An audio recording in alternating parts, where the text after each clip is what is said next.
चलिए, ये अर्थशास्त्र हिंदी में लिखा हुआ है देवनागरी लिपि, इंग्लिश में लिखा हुआ है रोमन लिपि।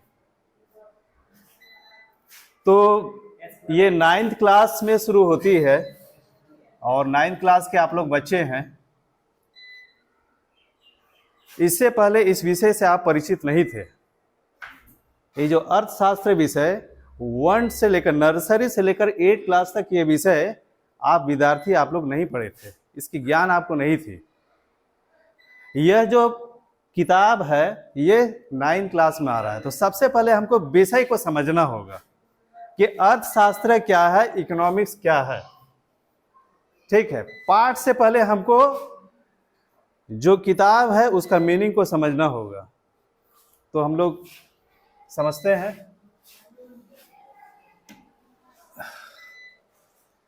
अब अर्थशास्त्र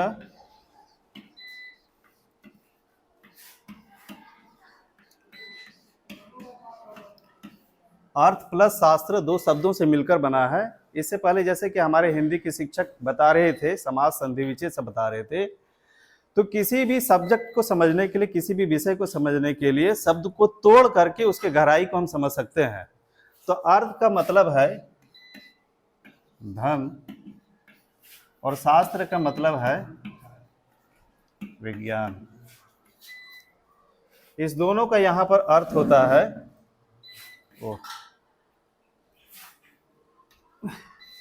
धन का विज्ञान।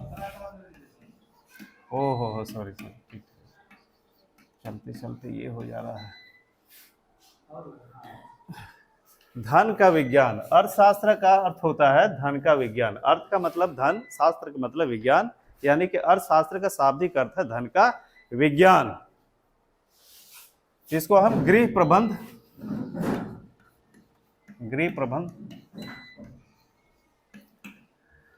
दूसरा हम लोग जो शब्द है इसका, क्योंकि अंग्रेजी का जमाना है और स्मार्ट क्लास में सारी चीजें रोमन लिपि में, सारी चीजें इंग्लिश वर्जन में लिखा हुआ है, इसलिए इंग्लिश जानना भी जरूरी है। भले ही आपका विद्यालय सरकारी विद्यालय हिंदी माध्यम से पढ़ाई का माध्यम है, लेकिन आपको अंग्रेजी में भी उतना ही फोकस करना है। तो इकोनॉमिक्स आते हैं दूसरा।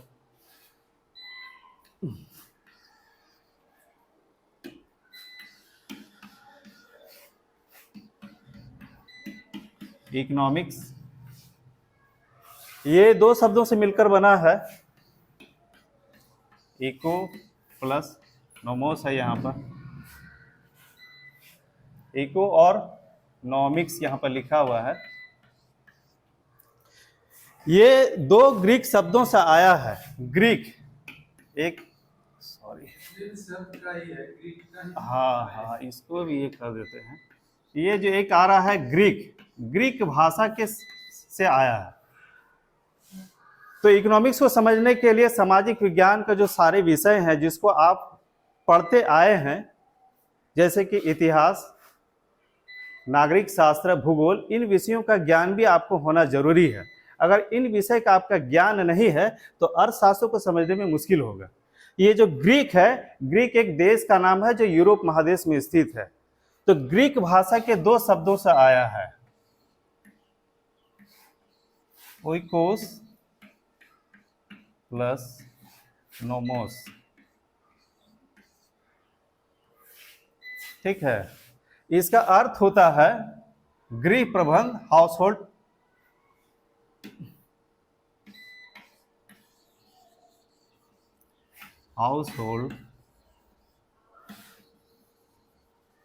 मैनेजमेंट, यानी कि गृह प्रबंध।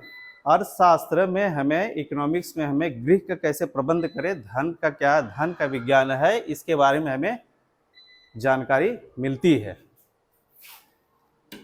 फिर आते हैं कि इसका क्या कहा जाता है। तो सामाजिक विज्ञान की अर्थशास्त्र, सामाजिक विज्ञान में इससे पहले हम लोग 3 विषय का अध्ययन किए। क्या क्या अध्ययन किए? इतिहास किए, नागरिक शास्त्र और भूगोल।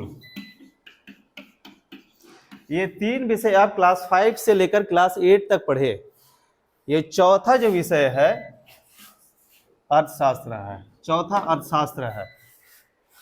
तो सामाजिक विज्ञान की, अर्थशास्त्र सामाजिक विज्ञान की वह शाखा यानी चौथा शाखा है। अभी तक आप 3 शाखा पढ़ते रहे हैं, चौथा शाखा इकोनॉमिक्स है। सामाजिक विज्ञान की वह शाखा है, इसको बच्चों आप लोग लिख करके याद करना है। सामाजिक विज्ञान की वह शाखा है जिसमें वस्तु एवं सेवाओं के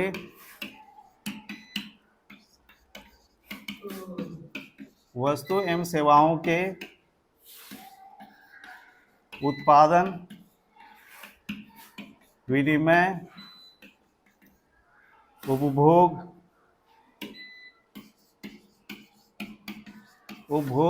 एवं उत्पादन, उपभोग, विनिमय एवं वितरण का अध्ययन किया जाता है। अरे बाप रे,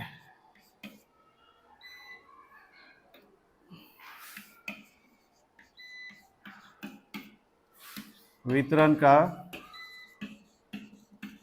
अध्ययन किया जाता है।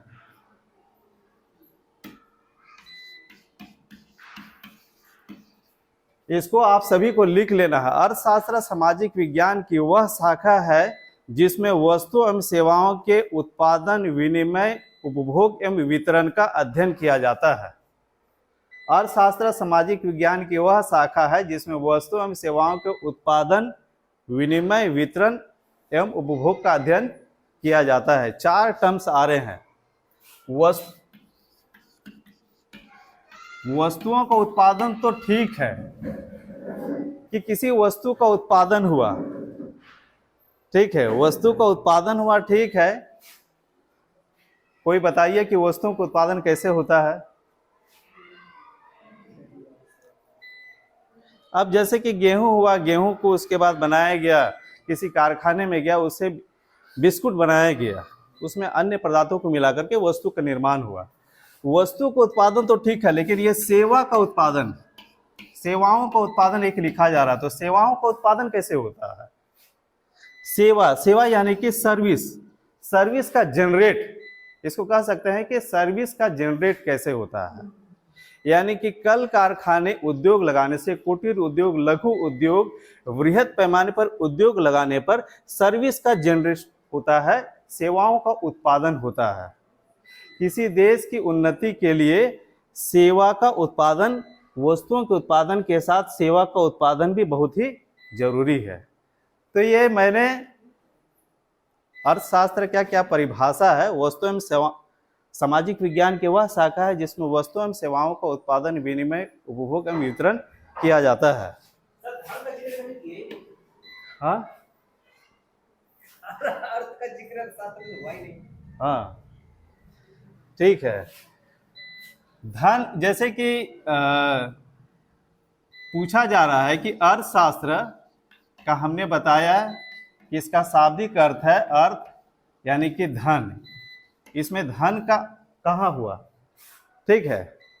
तो अर्थशास्त्र में कोई भी चीज आप उत्पादन कीजिए, जैसे हमने परिभाषा बताया कि उत्पादन, अब किसान उत्पादन करता है तो वो क्या धन लगाता है, बीज धन हुआ, सिंचाई के साधन का वो इस्तेमाल कर रहा है धन हुआ, वो जुताई के लिए वो कृषि कार्य कर रहा है धन हुआ, कृषि कार्य में सहायता के लिए मजदूरों का सहायता ले रहा है धन हुआ, क्योंकि मजदूरों को, श्रमिक को मजदूरी देना पड़ता है धन हुआ।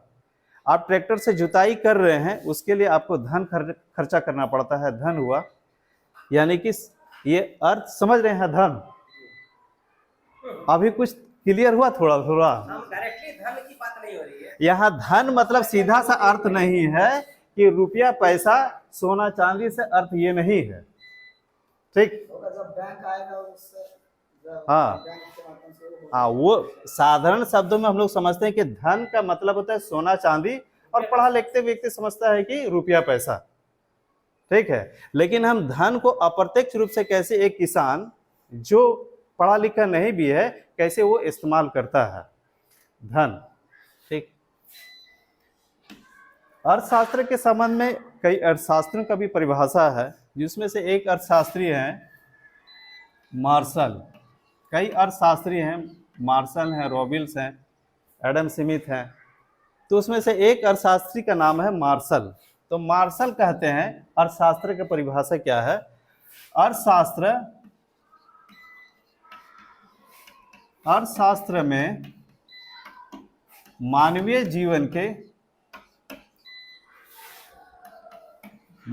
जीवन के साधारण व्यावसायिक जीवन संबंधी क्रियाओं का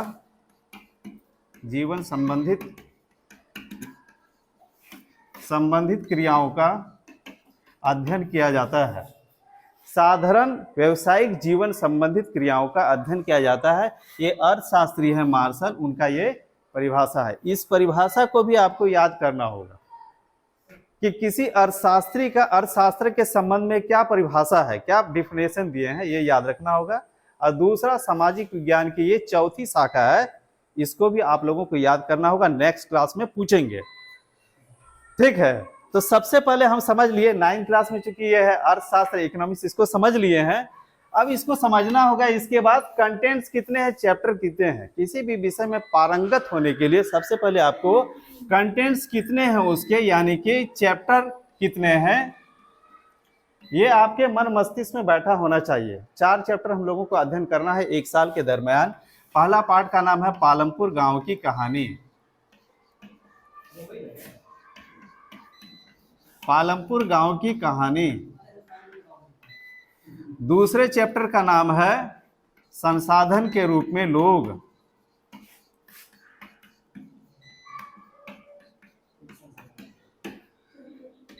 तीसरे चैप्टर का नाम है गरीबी। हाँ हाँ, बीच में 365 दिन में ये 4 चैप्टर सिर्फ पढ़ना है। पहला पालमपुर गांव की कहानी, दूसरा संसाधन के रूप में लोग, तीसरा गरीबी और चुनौतियां, चौथा और अंतिम पार्ट का नाम है भारत में खाद्य सुरक्षा। ये 4 कंटेंट्स भी आपको अच्छी तरह से याद रहना है। नेक्स्ट क्लास में मैं पूछूंगा कि अर्थशास्त्र का जो परिभाषा पूछेंगे, एक पूछेंगे कि मार्शल का क्या परिभाषा है, दूसरा सामाजिक विज्ञान की क्या है ये, और दूसरा अर्थशास्त्र विषय में कितने चैप्टर हैं, और अर्थशास्त्र विषय का जो इंग्लिश से लिखते हैं ये किस भाषा से आया है और किन 2 शब्दों से मिलकर बना है, इसका शाब्दिक अर्थ क्या है, ये पूछेंगे। बस हो गया। पेन ड्राइव हाँ हाँ लिया गया, लाई नहीं है आज तो, लाई नहीं हम तो। इसके बाद हमको दूसरा चीज का इस्तेमाल करने दिए। हाँ